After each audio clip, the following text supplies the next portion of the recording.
Hello, my name's Andy. Welcome to episode 17 of Keeping Water. In this episode I'm going to show you some of the cold weather additions I make in the filter shed. There'll also be the results from my new test kits, which I could use some help with, and I'm also going to outline my plans for 2021. All of that will be in the weekly update. Before that, I'm going to start with the first of my fish focus series, which this week will highlight the mirror carp and will include the chance to name her. There's timestamps and descriptions below if you want to jump to particular topics. Anyway, let's get started.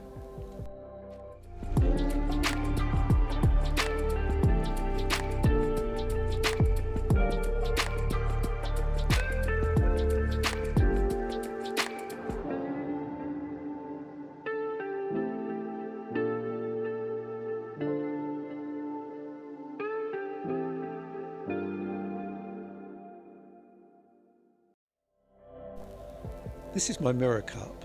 I've had it for about 2 years. I bought it from VS Fisheries when it was about 19 inches long. Mirror carp are a subspecies of the common carp that is found in Europe and increasingly in other parts of the world. It gets its name from its large mirror-like scales. Whereas common carp have even regular scale patterns, mirror carp have irregular patchy scaling. My mirror is a linear, which refers to the pattern of a single row of scales running down the entire flank along the lateral line. As I've talked about in a number of episodes, but especially episode 10, it's difficult to determine sex in carp. I'm reasonably sure the common is female, and the mirror, being a similar shape, is probably also female.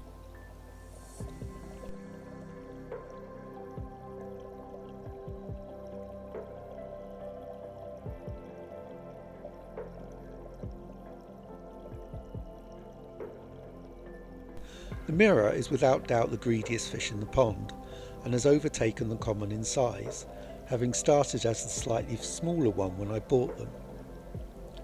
As I said, it was 19 inches in November 2018 and is now just under 25 inches.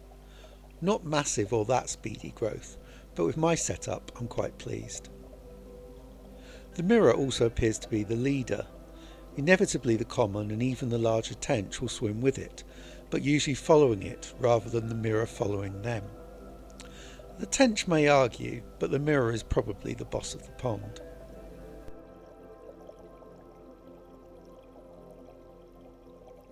My aim for it is for it to continue to grow. It will probably not grow as large in my pond as it would in the wild, or even a larger koi pond, but if it reached 30 inches or 76 centimetres, I'll be happy. Obviously 36 inches, 90 centimetres would be great, but I'm not expecting it.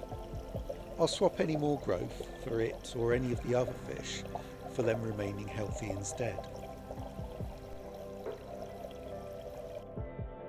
It's a very dark, almost black colour out of the water, and in spite of the odd abrasion appears healthy and well.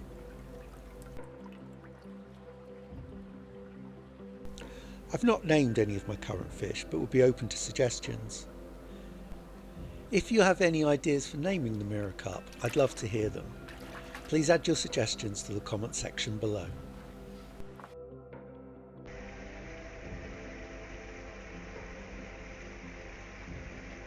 The first addition in the shed is some insulation around any of the pipes that continually carry water. I've obviously not included the waste pipes. This was quite tricky due to the lack of space and the thickness of the insulation, so the end result is a little messy and I wasn't able to film easily while I did it. Gorilla Tape helped me out somewhat. I used rock wool pipe insulation, for which I'll put a link in the description. The next addition is a cover for the multi-bay. I've used this for the last 2 winters. It's an insulated aluminium sheet that I've shaped to cover over the filter, again with the aid of Gorilla Tape. Unfortunately I've not got the link for it anymore, but you should be able to find a similar sheet with a quick Google search. The final addition I have are these 2 heaters. I don't use them regularly, only if the surface of the pond is starting to freeze due to a sustained period of very cold weather. The aim isn't to warm the overall water temperature, but to ensure that a patch of the surface is kept ice-free to allow gas exchange. I've also in the past placed one in the filter to prevent that freezing too. So, I've been looking at planning for 2021. It's trickier than it seems, as I have to balance the often conflicting demands of things I want, things that are needed, and cost. Therefore, not all the things on this list will happen, or happen exactly how I'd like them. That's just the reality of balancing what I want with what I can do. Anyway, I'd like to share what those plans are, although maybe not all of them, but certainly some of the main ones. First off, filtration. I'm going to add to the existing filtration rather than change it.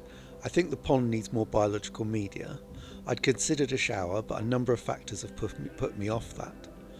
Instead, I'm going to be adding a fifth separate chamber as a moving bed, keeping the current K1 chamber, but using it statically to help with fines.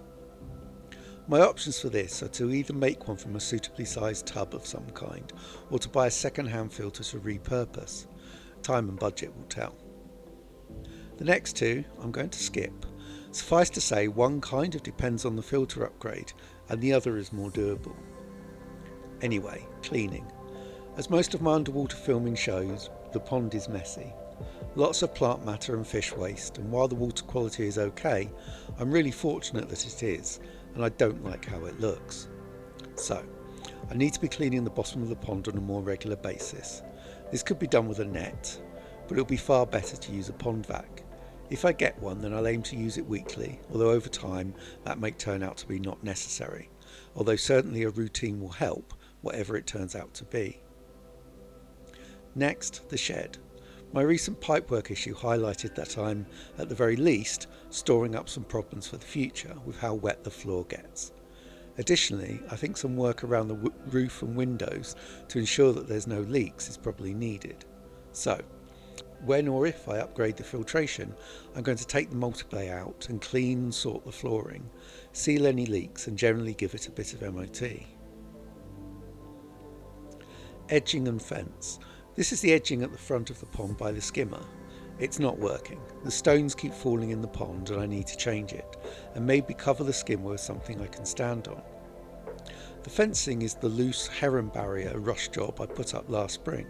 It worked, in as much as I didn't have a problem from the heron, but is a little fragile and doesn't look great, which is even more noticeable with the plants cut back. I have a vague plan to upgrade it, but if I can't make it significantly better on a budget, then I'll probably leave it as is. Finally, a wormery. A bit of a side project, but I would like this for a couple of reasons. One, to make fertiliser for my wife's raised beds, but also as a food supply for the rudd. Right, them's the plans. It'll be interesting to review them this time next year and see how well they've all gone. If you'd like to follow their progress, find out what the two secret ideas are, and if you're not already subscribed, please hit the subscribe button below. I finally received my next two test kits, Nitrate and Oxygen. I only recently tested my other ones, so I only did my new ones this week. I use a syringe to measure the water to be tested, as it's easier than trying to measure it with the test vials. First, nitrate. 14 drops of reagent 1.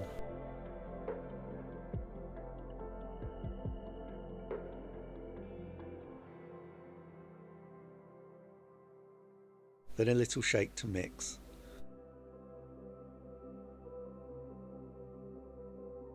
Seven drops of reagent 2 and another shake.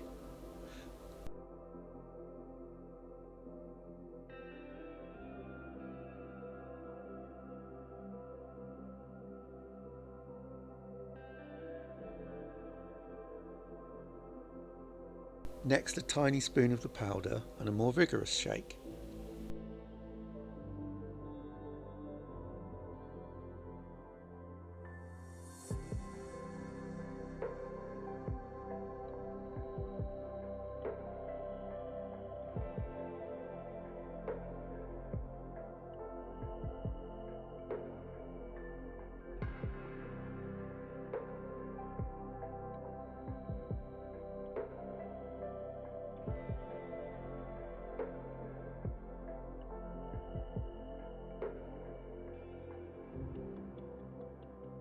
Finally, 7 drops of reagent 3, another mix, and it'll be ready in 10 minutes.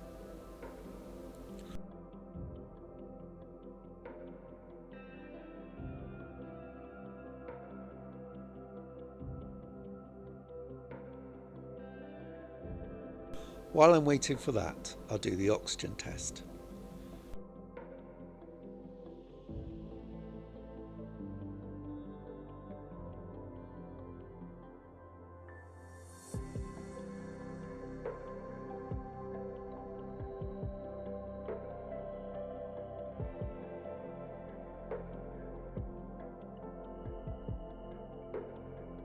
First reagent 1, then reagent 2, and a quick turn of the vial to mix.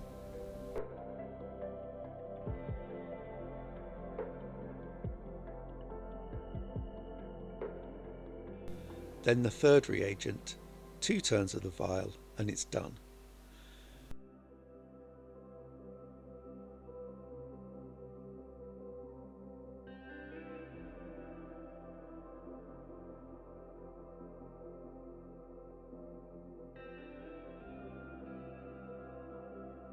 This is where I need some help, however.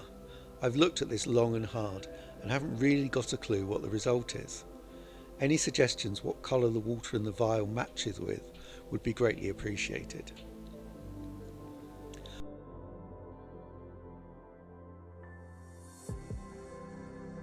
No such problems with the nitrate test, a pretty clear 12.5 result, which is okay. It will be interesting to see what the result is when the plants are growing, rather than when they're dying off. I'll do some regular testing throughout the winter, and also look at getting GH and KH kits over the coming weeks. Thank you so much for watching this episode of Keeping Water, it's much appreciated. If you've enjoyed it, please give it a like and subscribe if you're not already.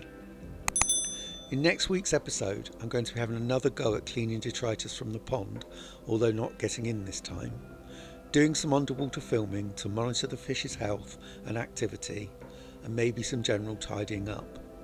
There'll also be the next fish focus, with a chance to name the fish in question. Thanks again for watching, and I'll see you next time.